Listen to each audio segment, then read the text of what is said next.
Hello, everyone. Debbie Bird Smith here with Divine Will 101. Last week we talked about intention. This week we're going to talk about intention again and talk about how intention is connected with obedience. So that's what's coming up right after this on In His Will.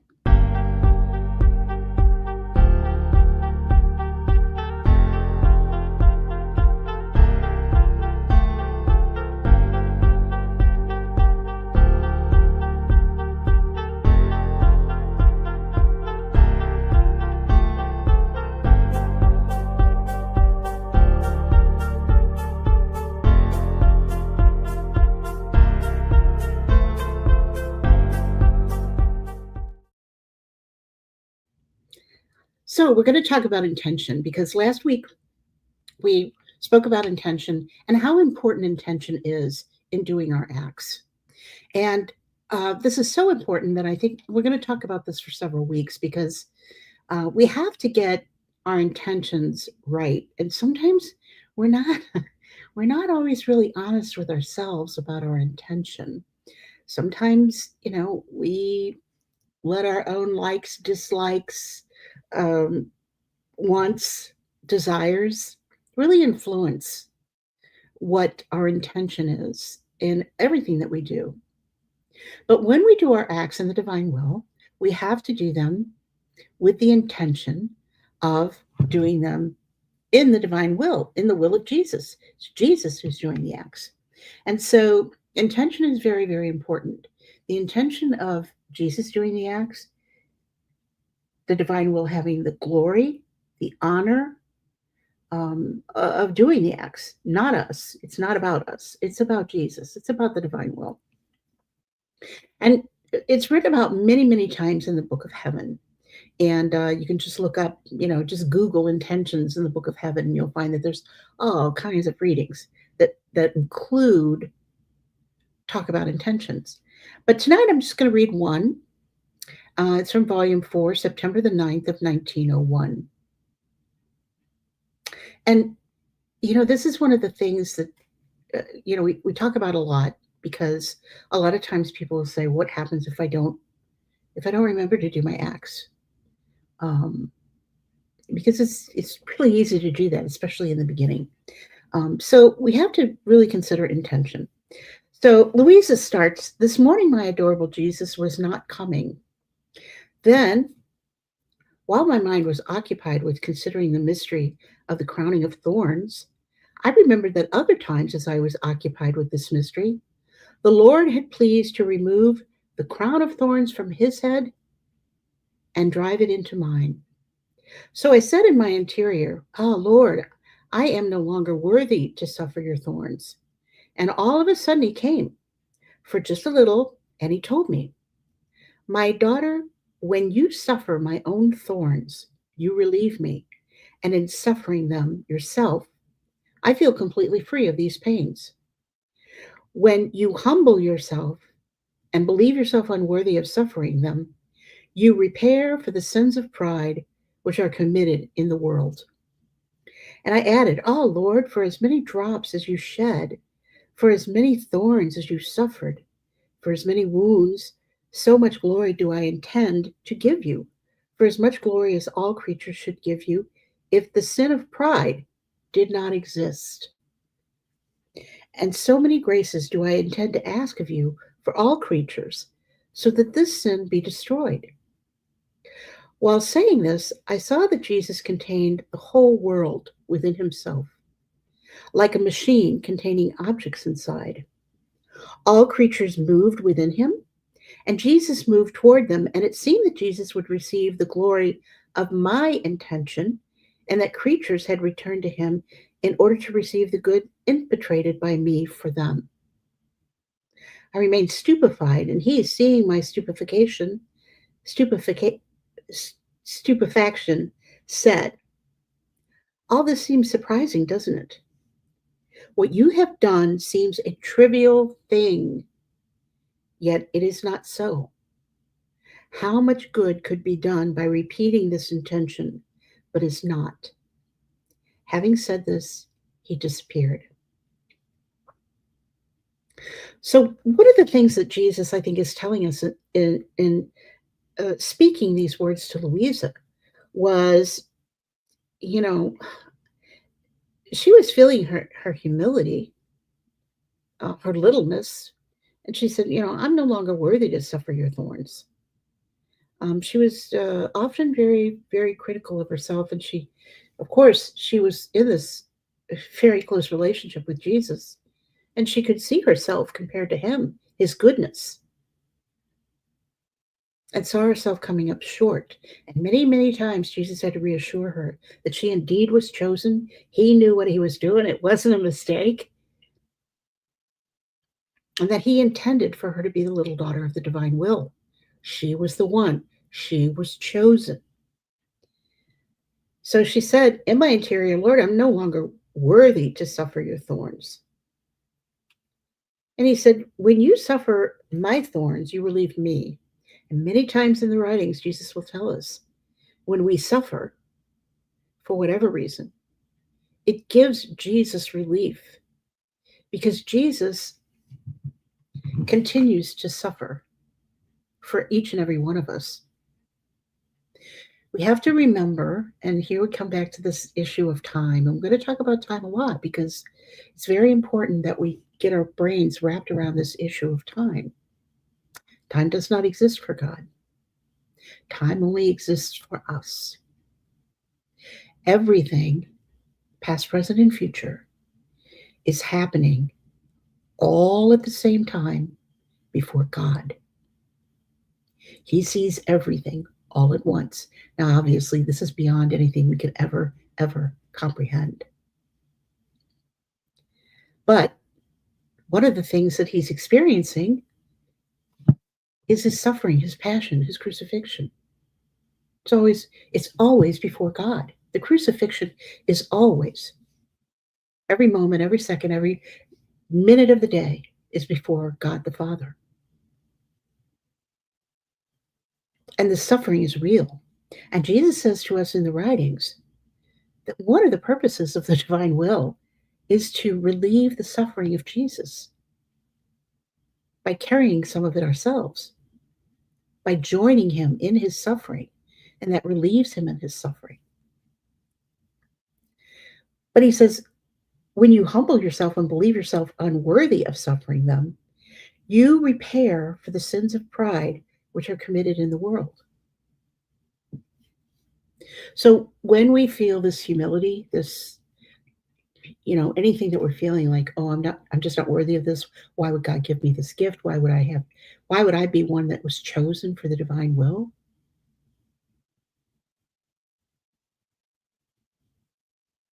In a sense, that's our pride.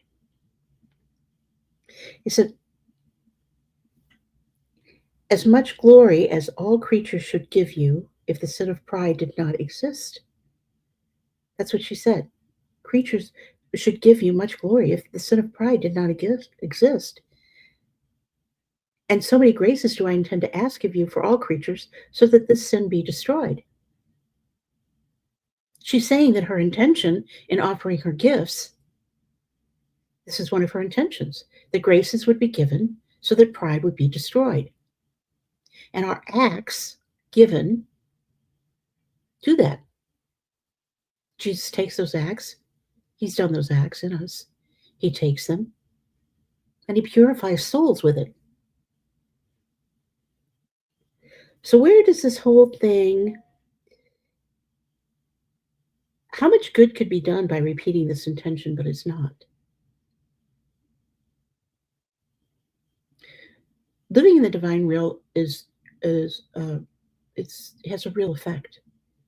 It has a real uh, outcome. It has a real effect. And it really doesn't matter if we know what the effect is or not. Jesus tells us that it does. And even the degree of effect, we can be doing the tiniest little act. We can pick up a paper towel off the floor in the divine will. But we cannot possibly understand the effect that that act has. That's up to Jesus. That's his. That's his thing. Now, sometimes we may be inspired, and I do talk about this often because I think that it's really important. Um, the issue of discernment. My goodness, the world that we live in today. Ha, my goodness. Do we need discernment or what? There are people and ideas and stuff coming out of the woodwork. Visionaries, prophecies, UFOs, all kinds of things are coming at us. Pray for discernment. The evil one is tricky. He's very devious. He's very intelligent, and he's very devious. We have to be very discerning. One of the things that we look at when we look at Louisa, and that Jesus talks about, and I'm going to go to a different reading here, if I can find it.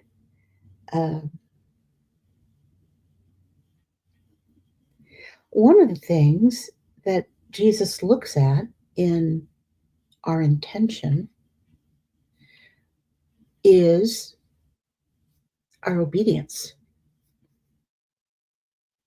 And he says in volume 2, August the 17th, 1899, this morning after receiving communion, this is Louisa, I was saying to my lovable Jesus, how is it that this virtue of obedience is so impertinent and sometimes so strong as to reach the point of becoming capricious? And he, do you know why this noble lady obedience is as you say? Because she gives death to all vices. And naturally, one who has to inflict death upon someone else must be strong and courageous. And if he does not succeed with this, he will use impertinences and caprices. If this is necessary in order to kill the body, which is so fragile, much more so in order to give death to vices and to one's own passions. In fact, it is so hard that sometimes, while they seem to be dead, they begin to live again. And so this diligent lady is always in motion and spying continuously. If she sees that the soul raises the slightest difficulty at what is commanded of her, fearing that some vice may begin to live again in her heart, she wages such a war against her and gives her no peace until the soul prostrates herself at her feet and does in mute silence whatever she wants. This is why she is so impertinent and always capricious, as to say, ah, yes, there is no true peace without obedience. And if it seems that one may enjoy peace, it is a false peace, because it gets along with one's own passions, but never with virtues. And one ends up in ruin because by moving away from obedience, one moves away from me, who was the king of this noble virtue. Moreover, obedience kills one's own will and pours the divine in torrents, so much so that one can say that the obedient soul no longer lives of her own will, but of the divine. Can there ever be a life more beautiful, more holy, than to live of the will of God Himself? With the other virtues, even the most sublime, there can be love of self, but with obedience, never. So let's take a look at that for just a minute, because Jesus is telling Louisa, obedience kills vice. It kills the sin in us. And it gives birth to virtue. Now, what does this have to do with intention? Well, of course, it has everything to do with intention. We all have a will, and we can use it however we choose. We own it. We've got it. Jesus is saying, if you practice the virtue of obedience, it will literally kill the vice in your soul and replace it with virtue. So when we do our acts, it's important that we do them with the intention, and we can kind of measure them by obedience. One of the things that I've learned about hope in the divine will is that obedience in little things really does matter. And I really try to cultivate the gift of inspiration.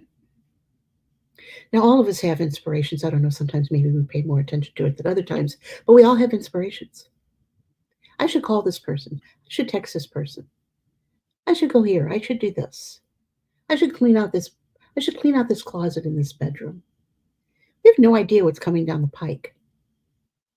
We have no idea why we have this sudden thought to call someone we haven't spoken to for a long time, or pray for someone that we don't normally pray for, haven't thought to pray for. Sometimes we wake up in the middle of the night. Go pray.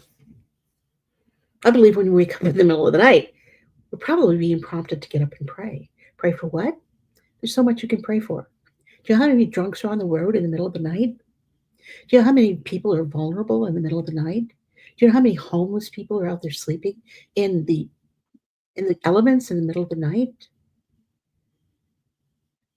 We need to pray. We need to pray for these people in the divine will. And our intention has to be to glorify God, which is what the divine will is. But when we learn to follow our inspirations and pay attention to our inspirations, which for so long I just kind of blew it off as, just a thought, just a thing, going about my business. I didn't really pay much attention to it, but I've learned to pay attention to it. I've learned to pay a lot of attention to it, because as we become more in tune with Jesus, as we're living heart and soul with Jesus in the divine will, Jesus is living in us. Jesus calls us living hosts, and we will be talking about that. Why are we living hosts? He calls us living hosts. He's within us all the time when we're living in the divine will. And one of the things that happens from practicing the divine will is our awareness of Him prompting us, leading us, guiding us. And this helps to form our conscience in a very different way. Of course, hopefully we have a well-formed conscience just from our teachings from our Catholic faith. But we can always, because, the mind is tricky, we can always rationalize, justify, do whatever. We can rethink things from here to eternity. But when we begin to look at things out of the lens of obedience, inspiration and obedience, our intention must be directed toward that inspiration. I hope I'm making sense, because I want you to see how intention is so, so, so important. Intention is, and this is why it's important to do your best, to do your prevenient act first thing in the morning, maybe before you get out of bed. Jesus, I want to live in your divine will today. Jesus, let me live in your divine will today. Jesus, I set aside my will. I'm going to live in your will today. From the very start of the day. And I've mentioned this before, I think, is that when I go to sleep at night, I will say, Jesus, sleep in my sleeping. Let me sleep in the divine will. And one of the things that means for me is if I wake up at 3 o'clock in the morning, I get up and I pray. And I have a story, maybe I'll tell it someday. I got up in the middle of the night, one night, about 3 o'clock in the morning, and little did I know that my good friend, at the very time I was praying, on the other side of the world, was in a very bad accident. And he believes I saved his life because I was praying. I was praying because I followed that inspiration. We have no idea what impact we have living in the divine will. And that's okay. It's not for us really to know. It's okay that we don't know because that becomes our faith. Jesus says it, it must be true. Jesus led us this way, it must be so. And so we marry these two virtues of intention, good intention, holy intention, and obedience.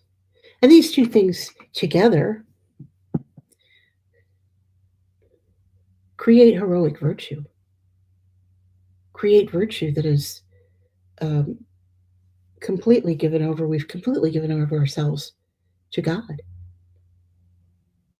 And as you continue to do that and you read these writings, and you'll notice that this writing on obedience is from volume 2, and the other reading that we had about intention was from volume 4. And I think I mentioned last week about the times that Jesus has said, I know sometimes you may forget. It's okay. You're human. You didn't do it out of defiance. You didn't do it out of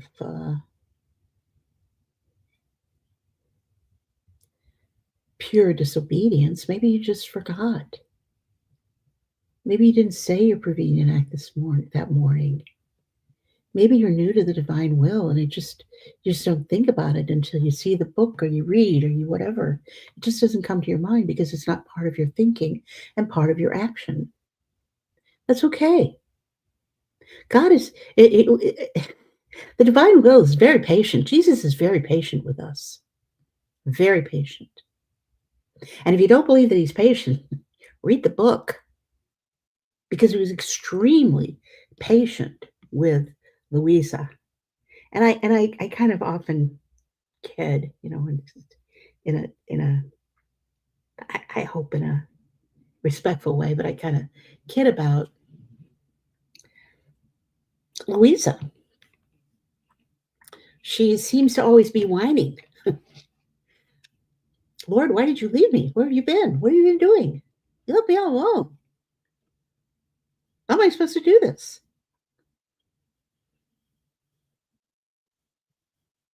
But I believe this is exactly one of the reasons why Jesus formed her, chose her, created her to be the little daughter of the divine will.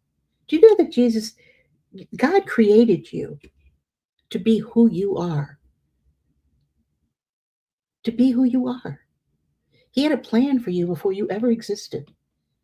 In reality, you existed in his mind. You existed in his thoughts. You were a reality to him and still are and will always be very much a reality to him. And when he created Louisa, he knew exactly what he was doing, Here's another little reading about obedience. This is from volume 3. And notice these are very early volumes. A lot of times people will ask me where to start. If they're new into the divine will, where do you start? Start at the beginning. Start at the beginning. Volume 1. This is volume 3, November 10th, 1899. Louisa starts, after going through quite a few days of differences with Jesus, I, wanting to be untied, and he not wanting it, now he would make himself seen sleeping. Now he would impose silence on me. Finally, this morning, as I saw him, I also saw the confessor who commanded me absolutely to have Jesus untie me, and this more than once, but Jesus would not listen. But I, forced by obedience, said to him, my lovable Jesus, when have you ever opposed obedience? I am not the one who wants to be untied. It is the confessor that wants you to make me suffer the crucifixion. Therefore, suffer to this virtue, so favored by you, which bejewels your whole life and which formed the last link connecting everything into one, the sacrifice of the cross. And Jesus, you really want to use violence on me, touching that link which connected divinity and humanity and formed one single link, which is obedience. And while saying this, he assumed the appearance of the crucified, and almost forced by the priestly authority, he shared with me the pains of the crucifixion. May the Lord be always blessed, and may everything be for his glory. So it seems I have been untied.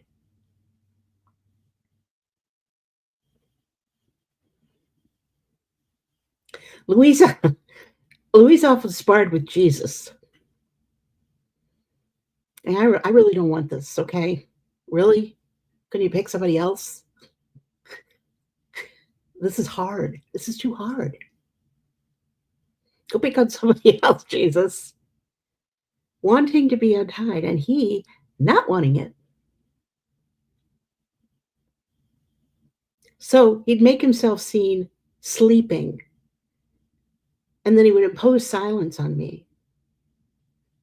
He just ignored. He just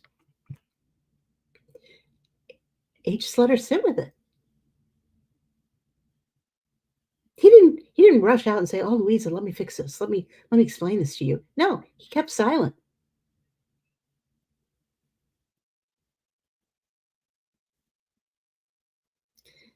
Finally, this morning, as I saw him, I also saw the confessor who commanded me absolutely to have Jesus untie me. Now, you have to understand, Louisa had a very particular and extraordinary experience with the priests who served her.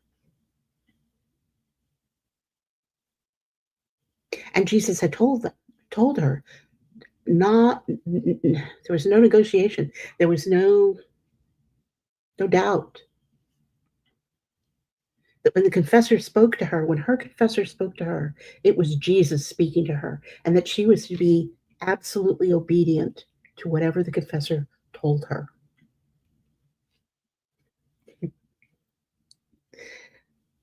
So she's saying, I don't think I want this anymore.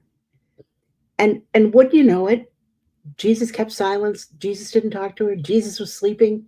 And then when she goes to the confessor, when she's finally seeing the confessor, all of a sudden Jesus shows up. She's like, now you show up.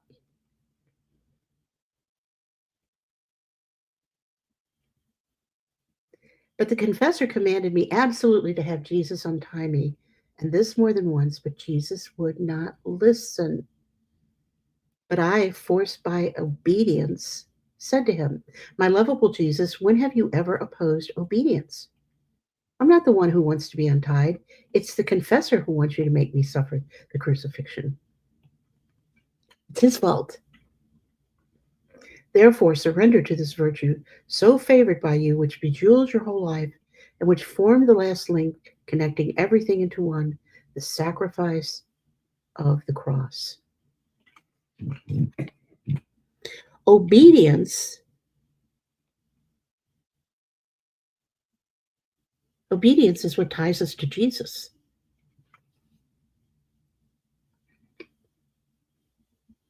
And out of this obedience comes inspiration and comes intention, because as we live in the divine will, and particularly with his mother, we're going to spend a whole lot of time talking about Mary and the divine will, because there's so much to learn from Mary and the divine will.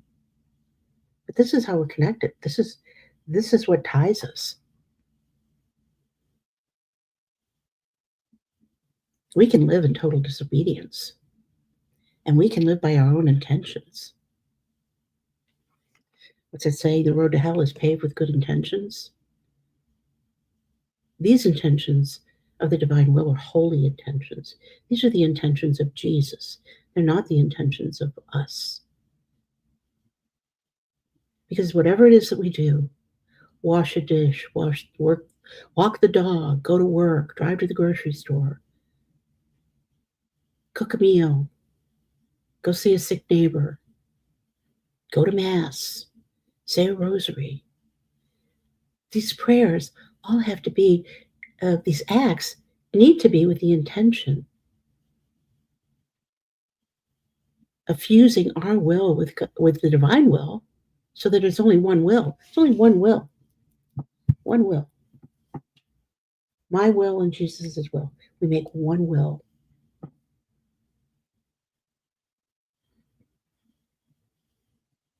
Jesus was never disobedient. He never disobeyed the Father.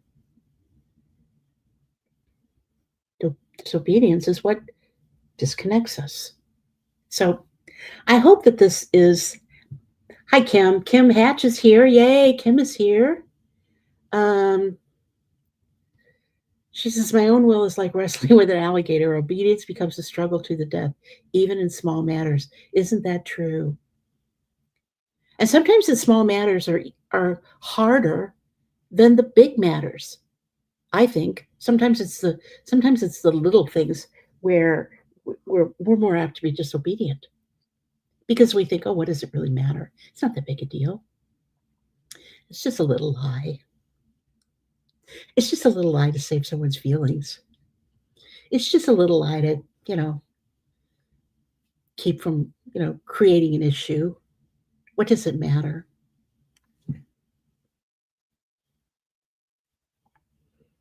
Nobody really cared if I was there. I don't need to go. I'm really, really tired. I'll say 2 rosaries tomorrow. Anybody done that? You get to the end of the day and go, oh man, I didn't say my rosary. I've gotten up out of bed at night and said a rosary because I just couldn't go to sleep because I didn't say a rosary. Jesus will convict us. He'll remind us, because we're living in one will. I love what Kim says. It's like wrestling with an alligator. Isn't that the truth? So my little cup says, help me, Jesus. I'm self-will run riot. That's always been my saying. I'm self-will run riot. So much of my life, didn't even occur to me to care about what anybody else thought. If it was no advantage to me what they thought, who cared? God is forgiving. He'll forgive me. It's a phase, whatever. But our obedience matters, and our intentions matter. And it's just a little simple, it's very, very simple little prayer to say, Lord, come to me in the divine will and help me live with intention to live in the divine will today. It's that simple. Place in my mind the intention to live fused in your will today.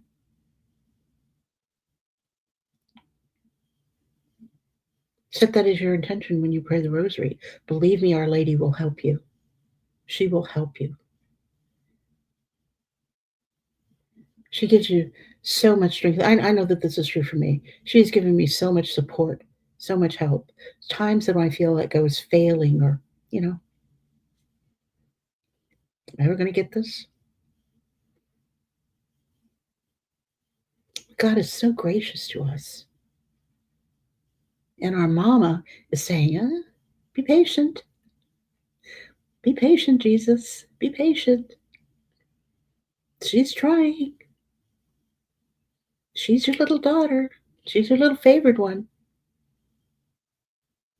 And that's what he did for Louisa. Even though Louisa was constantly doubting, really in a lot of spiritual anguish many times. And yet, I have this book, the little book, The Letters of Louisa. When you read Louisa's letters to other people, they're really amazing. She talks about what God has done for her, what the divine will has done for her. So, please leave a comment in the comments.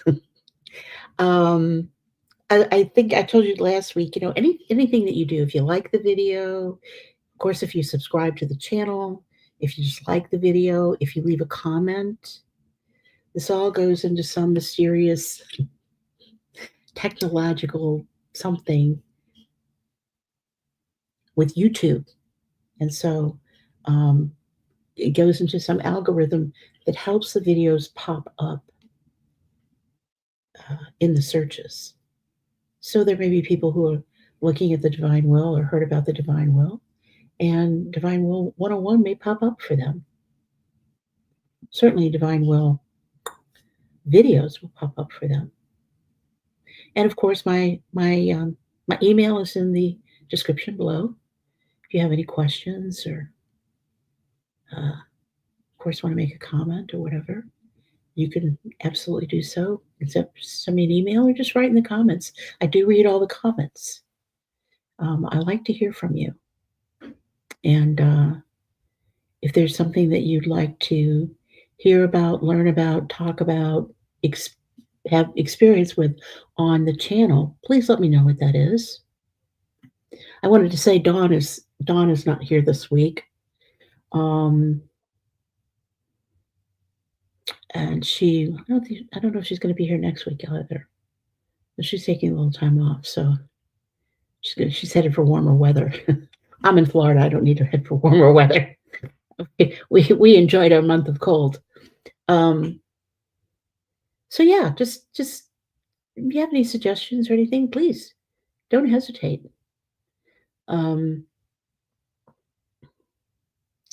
We have some good stuff coming up, and I hope you are subscribed so that you do know when those good things are coming up.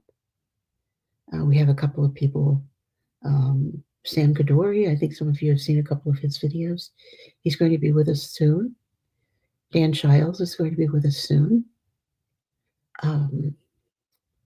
Hopefully Dan O'Connor is going to be with us soon. Dan's very, very busy right now. He just released that book on UFOs, which I would encourage you to get, because this is one of his, many of his books are more like reference books. They're good for things to look up. This is a book that's just good to read. Just read. So I thank you for being here. God bless you. In the name of the Father, and the Son, and the Holy Spirit. Divine Will, thank you for this opportunity for us to be together. Bless all the souls, everyone who hears this video, sees this video, and is seeking to learn about and live in the divine will. In the name of the Father, and the Son, and the Holy Spirit. Amen. Good night, everyone. We'll see you next time.